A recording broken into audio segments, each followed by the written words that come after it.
Kutaura kudai kwatiri kuita mhuri yeZimbabwe, aiwa kuri kunzi wakaipira President Cyril Ramaphosa naED Mnangagwa nekuda kwemashoko atagwa nevanhu vepano Africa Beauty Wind vatora mashoko ekuti you can never play the people and get away with it. Vanotora mashoko ekuti aiwa zviri kuvatenera down. Sandapinda mashoko avataura kuti bo subscribe like kuti on the bell icon. Votoita mashoko ekuti the point is loud and clear.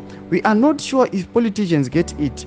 You can play the people who trust you with the seat you are in, but sooner or later you pay the ultimate price. You sing. In Zimbabwe, Robert Gabriel Mugabe did it, and he sang. Emmerson Mnangagwa is doing exactly what Mugabe was doing to the people of Zimbabwe, and sooner or later he will sing. Cyril Ramaphosa of South Africa has been playing the people of South Africa. He is singing. He is gone.